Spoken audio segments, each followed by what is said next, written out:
प्रणाम। योगा से होगा चैनल में आप सबका हार्दिक स्वागत करते हैं। आपको कर लेना चाहिए। योग की भाषा में इसे शस्त्रासन भी कहते हैं।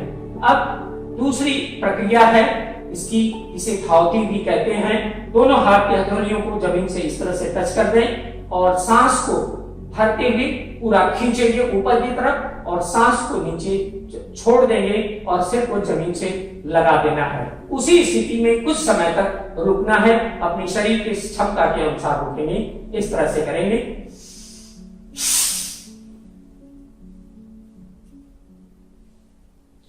इसके बाद यह क्रिया आप 3 बार 2 बार अपनी शरीर की क्षमता के अनुसार आप कर सकते हैं। अब आपको बताने जा रहा हूं मंडूक आसन। मंडूक आसन जो है, मंडूक का मतलब होता है मेढक। मेढक की तरह से शरीर हो जाती है, इसलिए इसे योग ऋषियों ने इसे मंडूक आसन कहा है। मंडूक आसन के करने से पेट की जितनी भी क्रियाएं होती हैं वो बहुत आसान हो जाती हैं और अच्छी तरह से आपका डाइजेशन सिस्टम हो जाता है।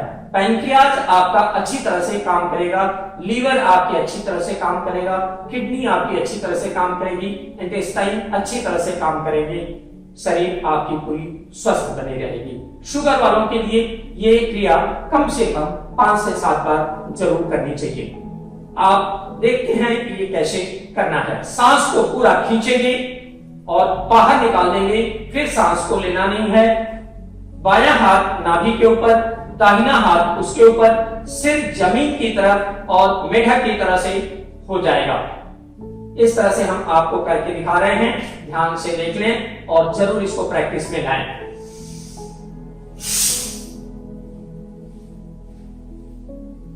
इस तरह से करने के बाद इसे आप नीचे 10 सेकंड से प्रैक्टिस करें और 30 सेकंड तक आप नीचे रुक सकते हैं। सांसों को बाहर ही रोकना है, इस बात का जरूर ध्यान रखें। सांस को छोड़ देने के बाद नीचे जरूर रोकना है। आपके हाथों में आपके लीवर का स्पंदन आप खुद महसूस कर पाएंगे कि लीवर कितना आपका स्ट्रांग चल रहा है, कितना अच्छा काम कर रहा है, ये आपको महसूस होने लगेगा। अब इसका दूसरा स्टेप मंडूक आसन का है। सांस को पूरा खींचेंगे और बाहर निकाल देंगे। दूसरी क्रिया में सिर्फ मुट्ठी को बंद करके नाभि के दोनों तरफ लगाना है और उसी तरह से प्रक्रिया होगी उसकी। सांस को छोड़ देंगे बाहर खींच करके और झुक जाना है। गर्दन मेढक की तरह से हो जाएगी, शरीर की स्थिति मेढक की तरह से हो जाती है, इसीलिए इसे मंडूक आसन कहते हैं। यह भी 5 से 7 बार कर सकते हैं। एक स्वस्थ व्यक्ति अगर 2-3 बार भी कर लिया तो बहुत है, लेकिन जिनको भी किसी भी तरह की लीवर की समस्या है, इंटेस्टाइन की समस्या है और किडनी की समस्या है, तो किसी योग्य आदमी के निर्देशन में उसे जरूर करें, पूरा लाभ मिलता है। मंडूक आसन का 3rd स्टेप है। जिनके भी पेट के ऊपर बहुत ज्यादा फैट है उनके लिए यह क्रिया बड़ी करते करते बड़ा आसान हो जाएगा, तो दूसरी क्रिया भी कर सकेंगे। इसमें सांस को पूरा खींचना है, बाहर निकाल देना है और अपने हाथ के दोनों एल्बो को नाभि की तरफ पास लगा देना है। इसमें पेट पे जिनके भी बहुत ज्यादा फैट है उनको ये ध्यान रखना है कि हाथ को इस तरह से, इस एंगल से ऐसे लगाना है, नहीं तो अगर आप सीधा लगाएंगे तो हाथ से प्रेशर नहीं बनेगा, हाथ का एल्बो जो है वो बाहर निकल जाएगा। इस बात की विशेष सावधानी रखनी चाहिए। मैं करके दिखा रहा हूं, आप देख लेंगे।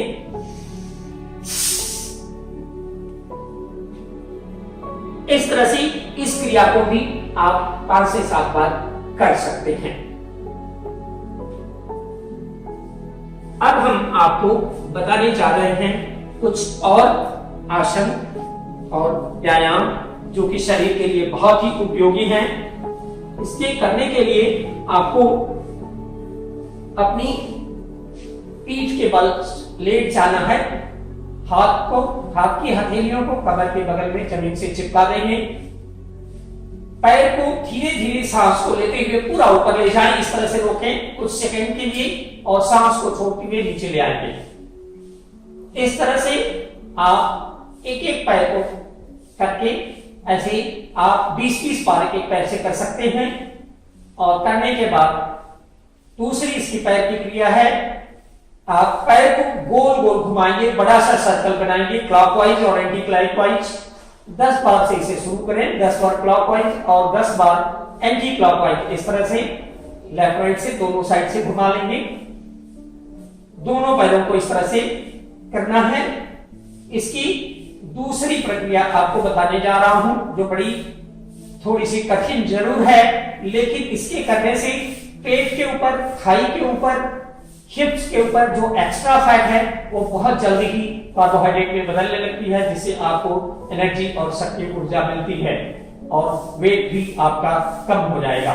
दोनों पैरों को एक साथ मिला करके ऊपर उठा लें और इसको क्लॉकवाइज और एंटी क्लॉकवाइज अपनी शरीर की क्षमता के अनुसार 5 बार 10 बार घुमाएं। सांस इसमें नॉर्मल गति से रखना है। ये अभी हमने क्लॉकवाइज घुमाया, अब हम इसको एंटी क्लॉकवाइज घुमा के दिखा रहे हैं आपको। तो ये लोग आप अपनी शरीर के क्षमता के अनुसार इसे कर सकते हैं। अब पैरों की दूसरी एक्सरसाइज आपको बताने जा रहा हूं। जिनको भी घुटने की प्रॉब्लम है, थाई पे बहुत ज्यादा एक्स्ट्रा फैट है, उन्हें ये क्रिया जरूर करनी चाहिए, पूरा लाभ मिलता है। दोनों हथेली को जमीन से चिपका देंगे और पैर के पंजे को जमीन से सिर्फ आधा इंच ऊपर रखते हुए अपने हिप की तरफ ले आएंगे और आधा इंच ऊपर रखते हुए ही इसको सामने की तरफ पूरा फैला देंगे। यह भी क्रिया सांसों के साथ ही करनी है, इसका विशेष ध्यान रखें। आप एक एक पैर से कर सकते हैं या दोनों पैरों से एक साथ भी कर सकते हैं, ये आपके ऊपर डिपेंड करता है, आपके शरीर की क्षमता के अनुसार। इसे आप 10-20 बार से शुरू करके इसे 50 बार भी आप कर सकते हैं। इसका दूसरा स्टेप है, पैर को मिला करके आप इस तरह से करें। पैर को, पंजे को जमीन से आधा 1 इंच ऊपर रखते हुए ले आए और ऊपर ले जाएं और फिर ऊपर से नीचे जमीन की तरफ ले जाकर के वापस इस तरह से करें। यह भी क्रिया आप 10 बार कर सकते हैं। और इसकी विपरीत क्रिया जो है, अभी आपने ऐसे किया था, अब आपको इस तरह से करना है, जमीन की तरफ से लेटा इस तरह से ऊपर ले जाएं और फिर इस तरह से करें। यह भी क्रिया आपको 10 बार करनी है। इससे आपके पेट के ऊपर जो एक्स्ट्रा फैट है, थाई पे जो एक्स्ट्रा फैट है, हिप पे जो एक्स्ट्रा फैट है, वो बहुत जल्दी बर्न होगा, कम होगा, जिससे आपकी शरीर की क्षमता भी उसकी ऊर्जा से बढ़ती रहेगी। अब हम करने जा रहे हैं पाद उत्तान पादासन। दोनों हाथ की उंगलियों को चिपका लेंगे इधर और दोनों पैरों को मिला करके इस तरह से ऊपर ले जाएंगे, रुकेंगे कुछ 10 सेकंड से इसको प्रैक्टिस करें। इसे आप 1-2 मिनट तक कर सकते हैं, 3 मिनट तक कर सकते हैं। 20 सेकंड के बाद आपके पैरों में वाइब्रेशन होने लगेगा, कंपन होने लगेगा। इसे इस तरह से रोकने के बाद जितने समय तक आप ऊपर रोकते हैं पैर को, उतने ही समय तक आपको नीचे ला करके और शरीर को पूरा ढीला छोड़ देना है। जब आप नीचे ले आकर के पैर को ढीला छोड़ देंगे उतने ही समय के लिए, तो आप महसूस करेंगे कि आपके पैरों में कुछ ठंडक सी लग रही है। उसका कारण यह है कि जब आप पैर को ऊपर कर लेते हैं तो वहां से ब्लड का फ्लो जो है पूरा आपके मूलाधार के स्वाधिष्ठान केंद्र की तरफ बढ़ जाता है, और जब आप नीचे रख देते हैं तो वापस ब्लड जो है नॉर्मल स्थिति में आ जाता है, और जो ऊपर की तरफ ब्लड आया था वो प्यूरिफाई होकर के वापस पैरों की तरफ गया, जिससे वहां के सेल्स को पूरी ताकत मिलेगी और वहां के सेल्स स्वस्थ हो जाएंगे। अब करते हैं अर्ध हलासन। अर्ध हलासन में दोनों हाथ की उंगलियों को ऐसे चिपका देंगे बगल में जमीन से और पूरे दोनों पैरों को 90 डिग्री पे ले जाएंगे, इस स्थिति में रुकेंगे। इसे भी 10 सेकंड से प्रैक्टिस करें और 5 मिनट तक आप ऐसा कर सकते हैं।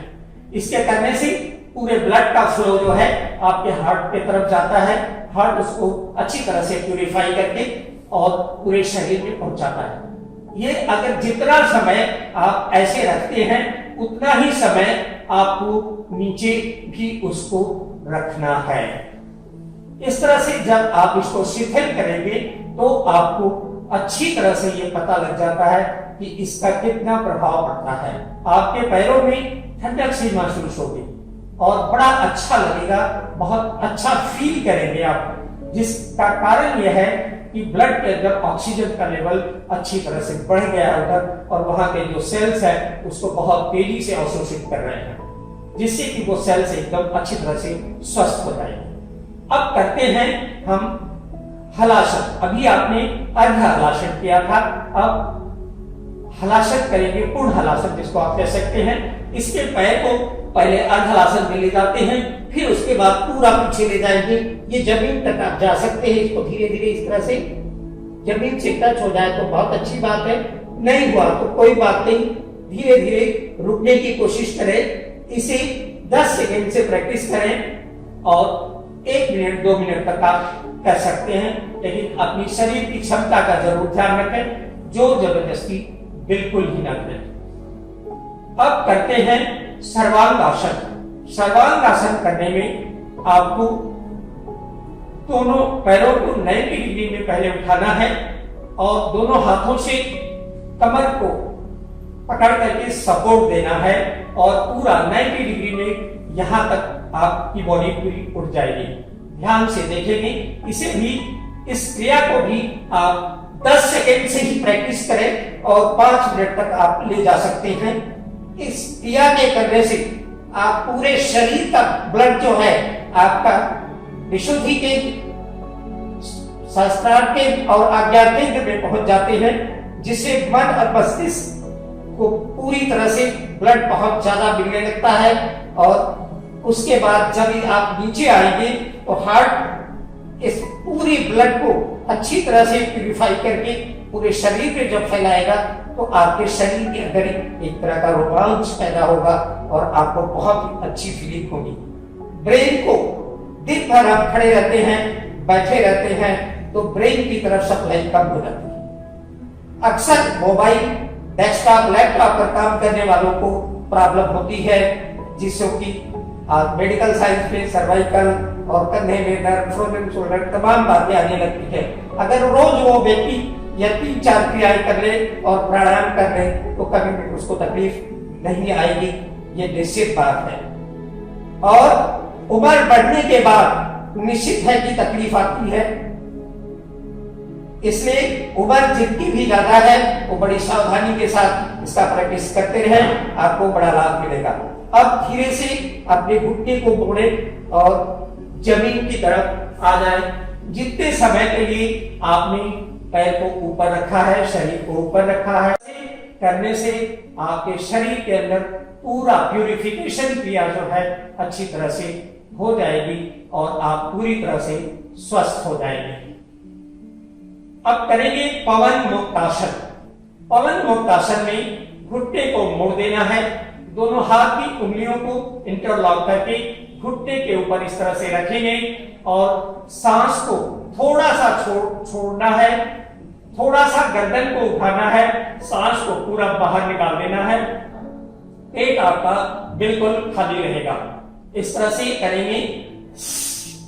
इसे आप 10 सेकंड से प्रैक्टिस करें और 30 से 40 सेकंड तक आप रोक सकते हैं।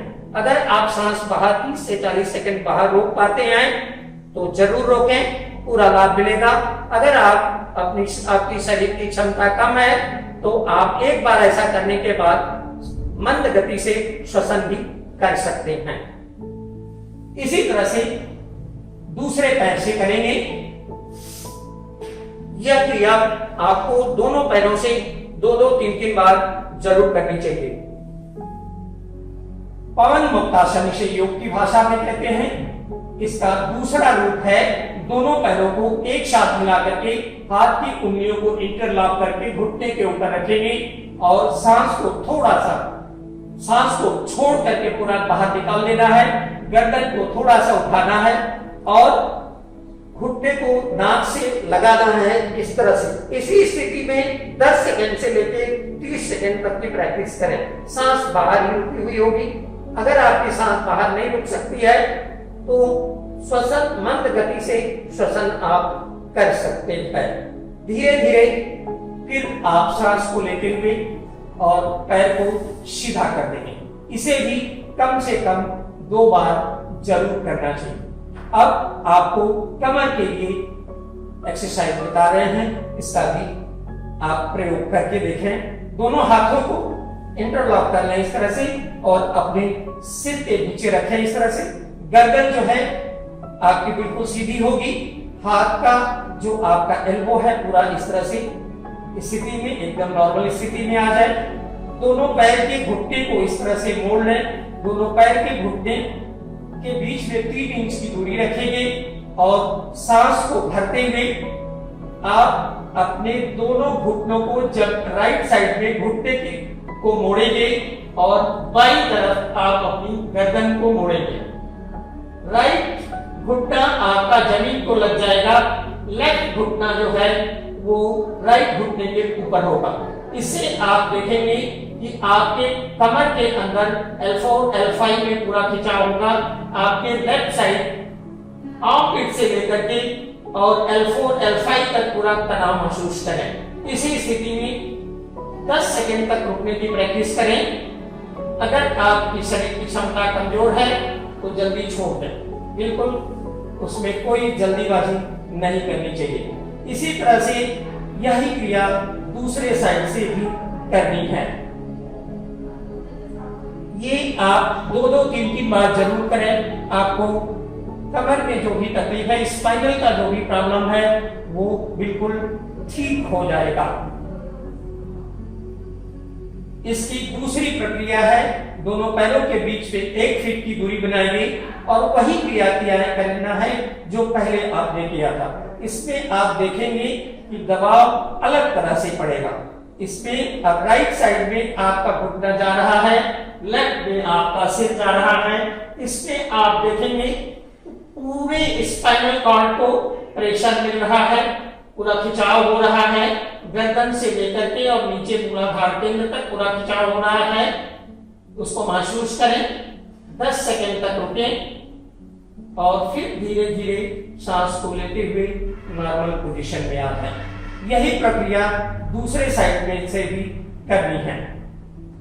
इस तरह से करें, दूसरे साइड से भी 10 सेकंड तक रुके।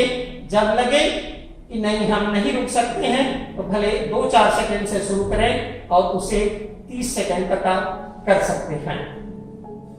इसी तरह से अब आपको दोनों हाथों को बगल में फैला देना है। इस तरह से बगल में फैलाने के बाद आप अपने राइट लेग्स को लेफ्ट हैंड की उंगलियों की तरफ ले जाना है। इस तरह से धीरे धीरे ले जाएंगे। कोशिश करेंगे, अगर टच हो जाता है तो बहुत अच्छी बात है और अगर नहीं टच हो तो कोई बात नहीं, धीरे धीरे होने लगेगा। इसी तरह इसी पोजीशन में आपको 5 सेकंड 10 सेकंड रुकने की प्रैक्टिस करनी है। इससे आपके कमर में अगर किसी भी तरह की तकलीफ है तो पूरा लाभ मिलेगा। इसी तरह से अब अपने लेफ्ट पैर को राइट हैंड के उंगलियों के पास ले जाएंगे। इस तरह से आप देखेंगे करते समय आपके स्पाइनल कॉर्ड में गर्दन से लेकर के स्पाइनल कॉर्ड तक पूरा खिंचाव आएगा और पूरा लाभ मिलेगा। 3 से 5 सेकंड तक भी आप रुक सकते हैं, जैसी आपकी शरीर की क्षमता हो, आपको पूरा लाभ मिलेगा। ये मैंने कुछ आसन, कुछ सूक्ष्म व्यायाम आपको बताया है। अब उल्टा लेट जाएंगे, बाएं तरफ मुड़ते हुए दोनों हाथों से वी शेप बनाएंगे।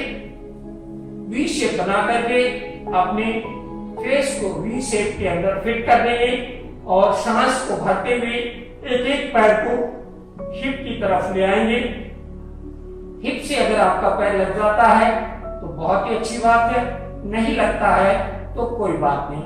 10-10 बार आप एक एक पैर को इस तरह से हिप की तरफ ले आए और फिर उसको सीधा छोड़ दें।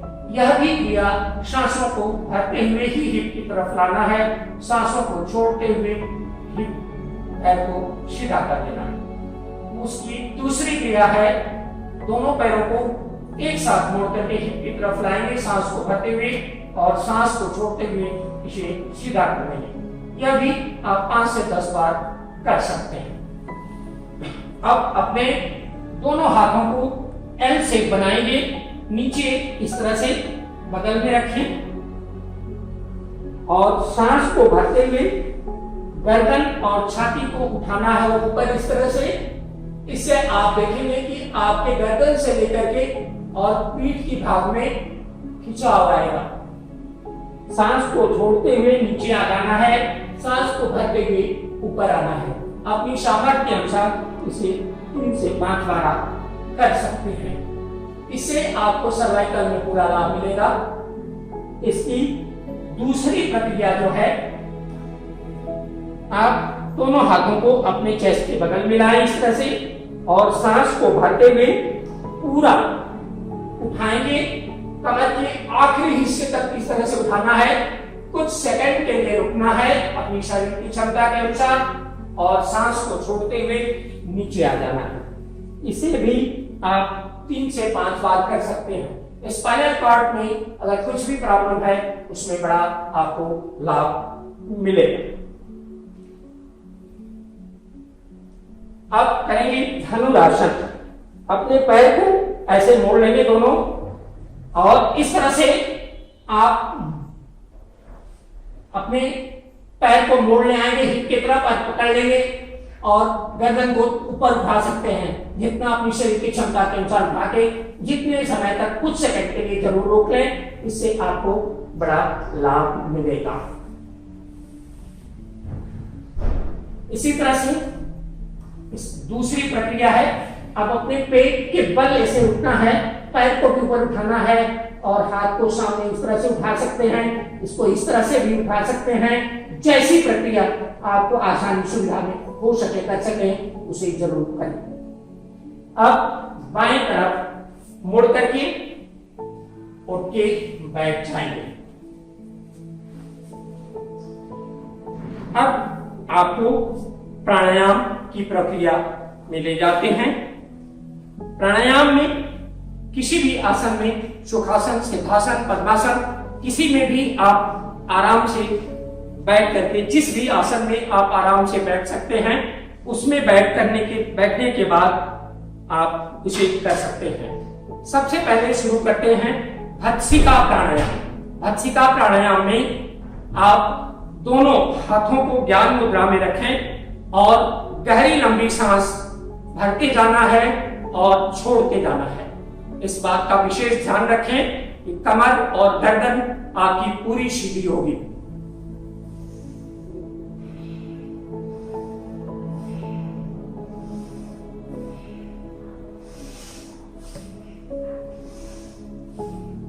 ये आपको 5 मिनट जरूर करना चाहिए।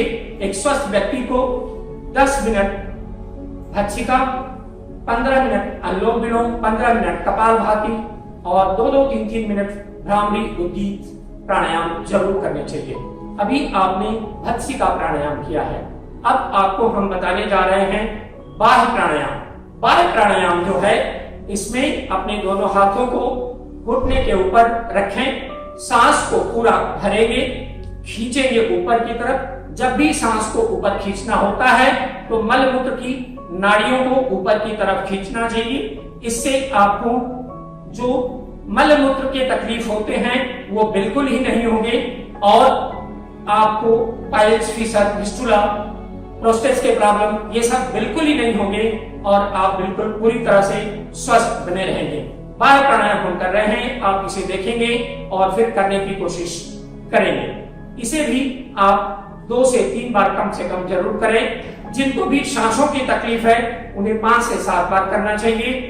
सांस से संबंधित किसी भी प्रकार के रोग में इसे अधिकतम संख्या में करने से लाभ मिलता है। सांसों को जितना कम और नियमन कर दिया जाए उतनी ज्यादा लंबी उम्र होती है। चलिए करके दिखा रहे हैं आपको बाह्य प्राणायाम।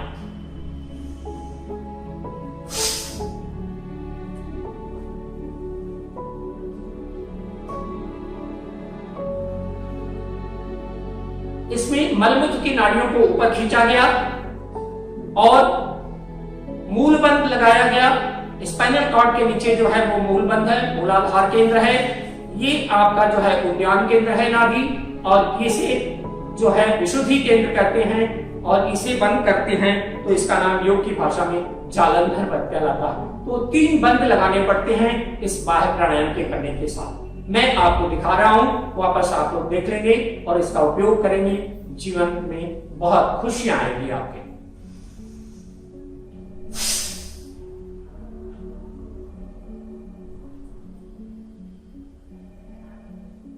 इसे आप 10 सेकंड से प्रैक्टिस करें बाहर सांस को रोकने के लिए, और 30-40 सेकंड तक आप इसे रोक सकते हैं। एक स्वस्थ व्यक्ति की निशानी यह है कि वो अपनी सांस को 30 से 40 सेकंड तक जरूर रोक पाता है, लेकिन अच्छे योग साधक जो होते हैं वो अपने सांसों को 1 से 1.5 मिनट तक रोक लेते हैं। इसलिए उनके चेहरे पर हमेशा ग्लो बना रहता है और उनकी आयु भी जो है वो लंबी होती है। अब करेंगे हम उज्जाई प्राणायाम। उज्जाई प्राणायाम में सांस को पूरा खींचना है मलमूत्र की नाड़ियों के साथ और फिर सांस को बाहर निकाल देना है, और बाहर निकाल देने के बाद इसमें उज्जाई प्राणायाम में मूलाधार केंद्र खींचा हुआ होगा, उद्यान केंद्र ढीला होगा, ये बंद नहीं लगेगा इसका। और ये जालंधर बंद जो है, गले को ऊपर करके गले को टाइट करेंगे, बंद नहीं करना है, सिर्फ टाइट करना है। इस बात का विशेष ध्यान रखें। और गले को टाइट करके पेट में पूरी सांस भरनी है। जब पेट में पूरी सांस भर जाएगी तो दाहिने नाक को बंद करके बाएं नाक से छोड़ देना है। थायराइड में इस उज्जाई प्राणायाम के करने से अद्भुत और चमत्कारिक लाभ मिलता है। दवाइयां मैं गारंटी के साथ कह सकता हूं कि 3 महीने के अंदर अंदर थायराइड की दवाइयां बंद हो जाती है। हमने तो भाई बहुत सारे लोगों का बंद करवा दिया है, उनको वापस थायराइड की दवाई लेने की जरूरत नहीं पड़ी है, और वो मेडिकली प्रूफ है। हमारे पास बहुत सारे उसके रिकॉर्ड भी है, कोई भी देख सकता है, मैं उसको दिखा सकता हूँ। अब मैं आपको उज्जाई प्राणायाम करके दिखाने जा रहा हूँ। इसे आप लोग ध्यान से देखें और अपने जीवन में उतारने की कोशिश करें।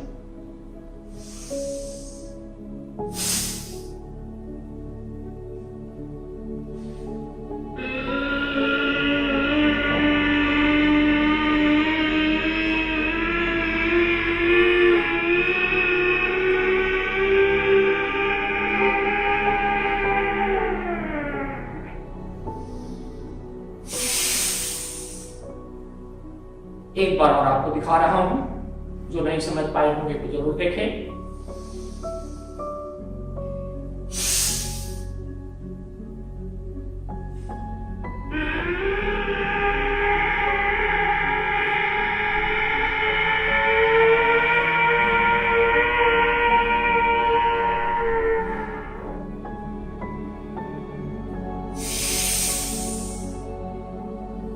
थायराइड के लिए खास करके थायराइड जो है बटरफ्लाई के आकार की यहाँ एक ग्रंथि होती है, जिससे रसों का स्राव अधिक निकलना शुरू हो जाए या कम निकलना शुरू हो जाए या बंद हो जाए। तो 2 तरह के थायराइड होते हैं, एक हाइपोथायराइड और एक हाइपरथायराइड। ये थायराइड के होने से, बिगड़ जाने से, इन ग्रंथियों के रसों का स्राव बिगड़ जाने से आपके शरीर का पूरा मेटाबॉलिज्म ही बिगड़ जाता है। शरीर में तमाम तरह के बीमारियां और तकलीफ आ जाती हैं। इस थायराइड से बचने के लिए उज्जाई प्राणायाम, जिनको भी थायराइड है वो 5 से 7 बार जरूर इसका उपयोग करें। जीवन में निश्चित है कि दवाई बंद हो जाएगी। और थायराइड के बाद जो सूक्ष्म क्रिया आपको बताने जा रहा हूं करने के लिए, इस सूक्ष्म क्रिया को जरूर करें, आपको पूरा लाभ होगा। गर्दन को पीछे ले जाएंगे इस तरह से, और गर्दन को टाइट करते हुए, आवाज करते हुए गले को यहाँ एक्सरसाइज देनी है। इस तरह से करेंगे। यह 10 से 20 बार आप जरूर करें। इससे आपके गले में किसी भी तरह की अगर तकलीफ है तो आपको पूरा लाभ मिलेगा। आपकी आवाज अगर बंद हो गई है किसी की, तो आवाज खुल जाती है, वोकल ग्राइंड्स खुल जाते हैं। गाने बजाने के जो शौकीन होते हैं उनके स्वर अच्छे हो जाते हैं। और थायराइड में तो जबरदस्त लाभ मिलता है, इसमें कोई दो राय नहीं है। साइनस, साइनेटाइटिस, क्रोनिक ब्रोंकाइटिस, टॉन्सिल्स, इन सब तमाम बीमारियों में अद्भुत और चमत्कारिक लाभ इसके पाए जाते हैं। खास करके इसी के साथ एक और आसन आपको बताने जाता हूं, जिसे कहते हैं सिंहासन। सिंह की तरह से आवाज निकालना है, दहाड़ना है, जिसके वजह से आप देखेंगे कि थायराइड में अद्भुत और चमककर। गले से संबंधित किसी भी तरह की अगर तकलीफ है तो उसमें अद्भुत और चमत्कारिक लाभ होता है। थायराइड करने के लिए आप जिस आसन में भी बैठ सकते हैं, बैठ करके आप कर सकते हैं, लेकिन उचित आसन उसका यह है कि आप वज्रासन में इस तरह से बैठ जाएं, दोनों हाथों को यहां सामने दोनों घुटने के पास यहां मिला दें और गर्दन को शेर की तरह से रखें और जीभ को बाहर निकालते हुए शेर की तरह से दहाड़ लगाना है। ये 3 से 5 बार अगर करें तो निश्चित है कि थायराइड में जबरदस्त लाभ होता है। मैं करके आपको दिखा रहा हूं, जरूर इसका उपयोग आप लोग करें।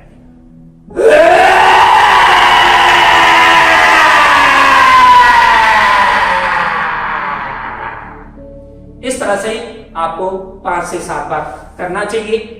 जिनकी आवाज बंद हो जाती है वो भी आवाज खुल जाती है, वोकल ग्लैंड्स अगर खराब हो जाते हैं तो भी वो खुल जाते हैं, ये मैं दावे के साथ कह सकता हूं।